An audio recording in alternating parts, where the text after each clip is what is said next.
thought the first thing we might go along with is why case studies matter. Because they do. I thought I'd pick out what I think is probably the 5 most important reasons why case studies matter. And the first one is churn mitigation. Maybe you don't really think of case studies as a churn mitigation tool, but I do. And the reason for that is because you're actually contacting and talking to your best customers. You're reminding them about why they're happy with you as a company and as a service. And that actually creates a greater and deeper relationship. So this is why I consider it a churn mitigation tool. It also can, of course, be used to sell new features to the client as well, so that you could upsell and so on. Next, sales support material. This is the obvious one that everyone thinks about. This is something that you can use to prospective customers in the problem-aware, solution-aware stages, if you're familiar with that sort of framework. There's unaware, problem-aware, solution-aware, comparison, consideration, and decision. I believe that it can be used in problem-aware, solution-aware, and of course comparison and decision because, well, it provides valuable, relevant data on how the client can use your software or your service to improve their work. Then finally, customer research. Now, a lot of us, of course, we interview customers, we talk to them, we develop our ICP. This is like a very, very important thing in terms of marketing, and it's a very important thing on how we build our messaging, our overall brand. But I believe case studies is a part of this because you talk to your customers, you learn from them, whether you talk to them yourself or you just gather information from them. It's still a method of customer research where you can then build and develop your brand, your messaging around their problems, and the way they solve them using your service. Another kind of out of the way field for me, for some people anyway, is SEO and promotional content. I have actually gotten results in SEO using just case studies. This is not SEO centric, but what it does do is it builds up the overall credibility of your site when you make sure that you are talking about the right things in your case study. You make sure you're using related keywords to your overall site. This is not primary SEO content, but it does actually help with the overall SEO. And it also can bring you some results in low competition keywords, especially if you're using them in headlines and you're using the focus. And of course, the general lead generation and nurture. This is the classic one. You put your case study up as a lead magnet. People download it because they think it's so wonderful and awesome. But I'm not a huge fan of that. I always actually offer it as a download. But because I want it to be SEO content, it's always going to be public as well. And of course, you can use it in nurturing. So whatever your flow is, depending on what your industry is, you can do industry-specific case studies or whatever verticals that your customers are in your CRM platform. You can use case studies to nurture them and explain to them more about the benefits of your product in their industry. So as a nurturing material, it's also very, very useful. So case studies are actually an awesome form of marketing because they help you learn more about your customers. They help you retain your customers. They help you with your brand. They help you with your messaging. And they also help you create leads and get brand awareness and traffic. So, I think this is a much more powerful way to do it than you would with blog posts or some random report that, nobody ever reads. They're handy too, but I think case studies is kind of like the core and central of how we understand our customers because it forces you to get information from them. Sure, we can maybe have a case study, but I don't have time. Yeah, I've worked with quite a lot of customers who have had this objection. And I'm going to bring up a story that I actually bring to them every single time. it was early on when I was doing case studies that I worked with some guy who we did a case study with, big company. And he used that case study to leverage himself a promotion inside his company. Because he's the project manager on this project that he has with us, and that project was a success. And because he's able to use the case study to show that success, he was able to argue for himself as a success in his own company. So remember that a case study is not just a mark of success of the relationship between you and your client. It is also a mark of success for the client because they have their own KPIs, and if they're successful in their project, which you would hope to be if you're going to be doing a case study with them. Nobody wants to do a case study where the results were crap. They usually would be able to use that as leverage either in their next position at another company or in the company they're working in. So this creates a personal, investment into it, which psychologically speaking makes them want to do it more. I've used this quite a few times. I've always told them that I don't guarantee you a promotion, obviously. But this is what has happened when I've been working with people doing case studies, and it means that they can showcase how well they're doing inside of their company. And that brings out the selfishness, psychological trick, but it also means that they will make a little bit of time. And it does work. You got loads of stuff to do. I really hate this meme. I hate it. The upper half of that meme anyway. I always hated it. I saw it back in the, early 2000s. And you see this guy who cuts a cube into a ball. And don't work hard, work smart. But I found a version of it where it's, my boss who asked for a cube. Because, he didn't bring the deliverable. And the reason I actually hated that meme was you have like 3 people there who could have taken 1 cube, because you only need 1 cube to deliver to the boss, put rollers under it, and rolled it along together. So this kind of encapsulates what you should do when you're building or trying to build case studies for your company. Build a process, bring people in, make other people work for you. Get delegation. You don't have to get people to do a lot of work, but if you break down the work that you have to make and you give it to other people, it makes your job a lot easier. It also makes people feel more involved, and altogether it actually creates a much more cohesive team within the company across departments and so on. And this works really well with salespeople as well, because it's often a thing where it's like marketing versus sales. But when you include them in the process, make sure that they're part of it, it creates more of a value in the content that you produce. So I'm a firm believer of creating processes where you actually break down the work and you include people into it. I'm going to go quickly then to the process. Now, as I said earlier, this is a process that I have built. It's not one size fits all. You adapt it to what works for you.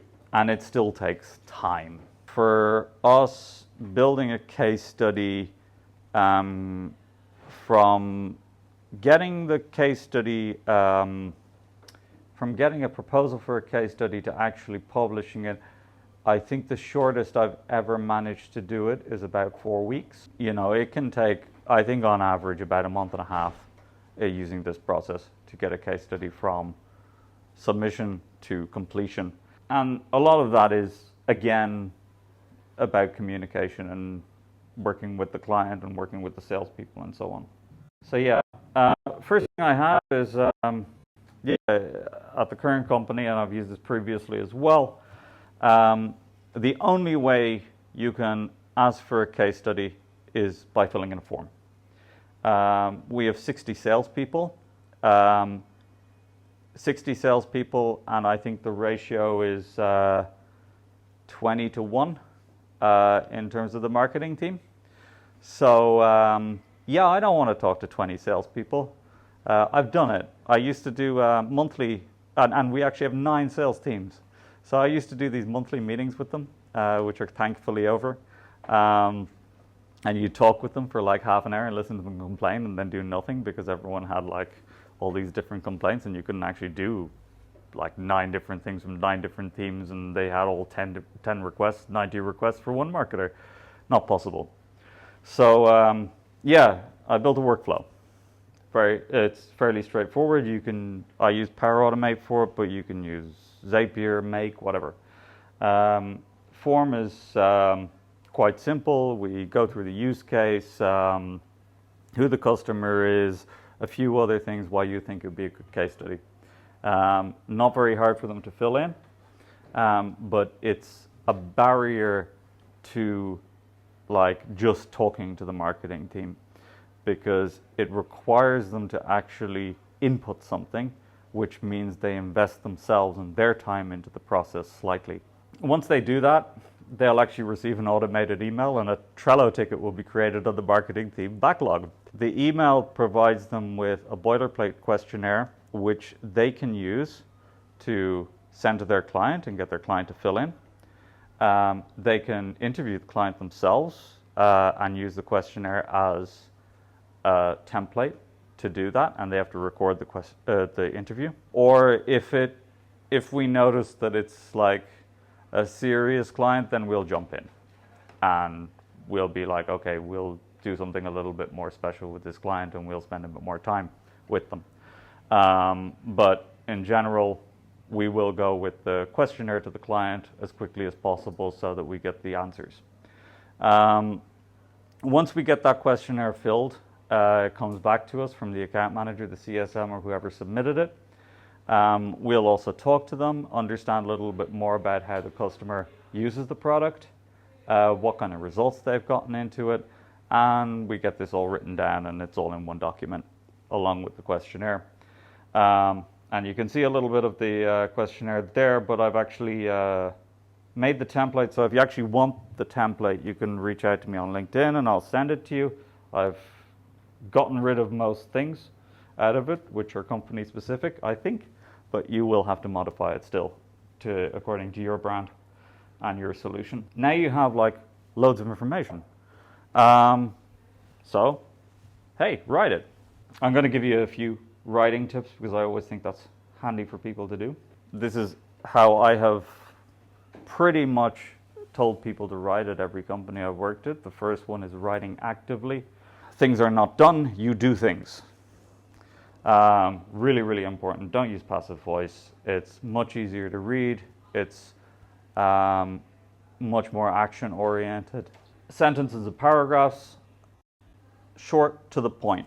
Whenever you write something for B2B customers, assume they won't read it. You are not Da Vinci. You're not creating a great work of art. You probably put a lot of research into it, and you probably have done incredible work, but always assume nobody will read your work. So, if you make that assumption, you will follow some of the other points, which is you emphasize things which are important. You put as much information as possible into the headlines so that when someone is skimming really quickly through your case study or your blog post or whatever, they will pick up the main points. This is it's quite basic writing things, but it's really important to think about. Another thing is, especially in B2B that I have found, is I know that a lot of SEOs, they talk about the flesh reading score and that you should write for like a 5 or 6 year old. I have not found this to be true for B2B decision makers. Yes, write simply, but don't shy away from industry terms. Don't shy away from how your customers speak. Learn your industry terms, learn how your customers speak, and use those words so that they understand that you're actually speaking to them. Really, really important. Don't go away crazy with flowery words like discombobulate, but do use words that are relevant to your industry. Another basic one, focus on results, outcomes, make sure that they are there, especially in the headlines, so that the customer or whoever is reading it actually sees that there are results and outcomes from whatever you're doing, especially in the case studies. Always assume nobody is going to read the second last sentence in the third paragraph under the heading. It's got to be in the headline. If it's important, put it in the headline. Make it obvious.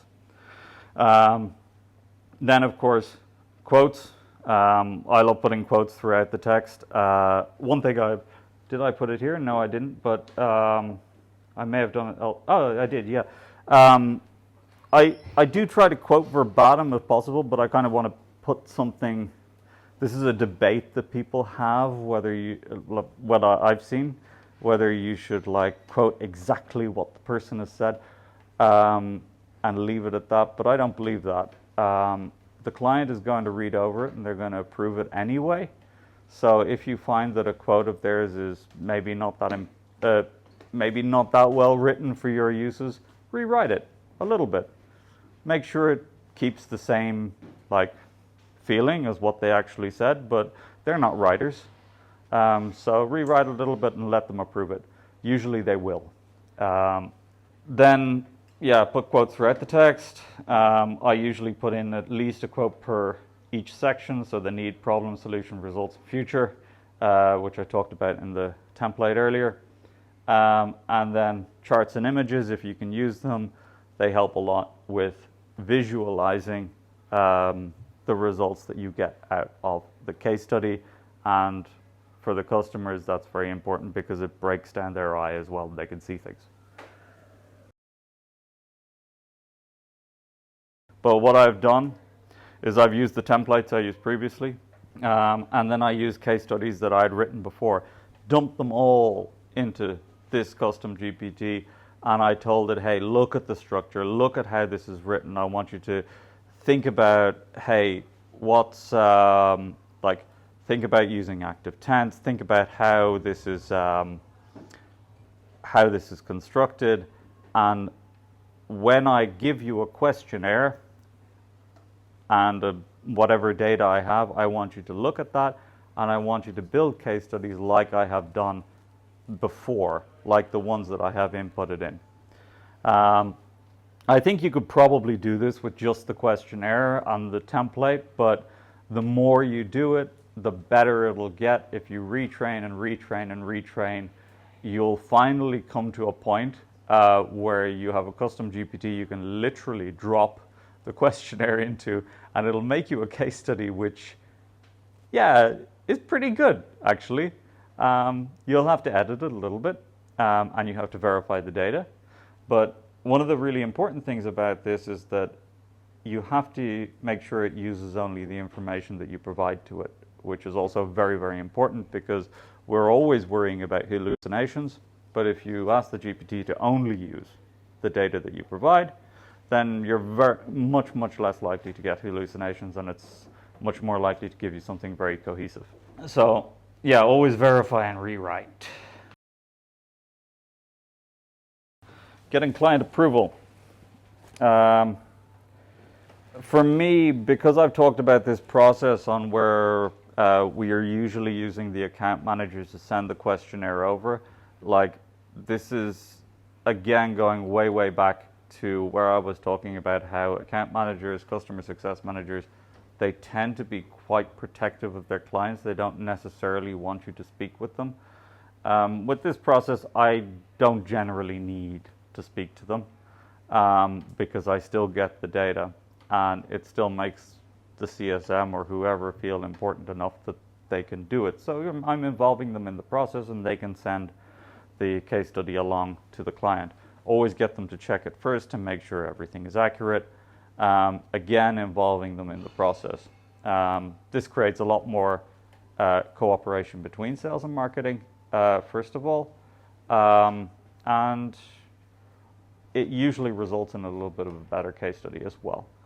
I have worked plenty of times where it's just marketing communicating with the client, and the account manager or the sales director is perfectly happy with you just communicating with the client. You can create some amazing case studies that way as well. And it's usually a better way to do it if you have a really important client that you want to have a good case study on. So a good logo, whatever. But yeah, you send it over to the client. If they ask you to correct something, don't argue, just do it. Do not go, oh, I'll argue with you about this, like, what little thing. No, just do it. Who cares?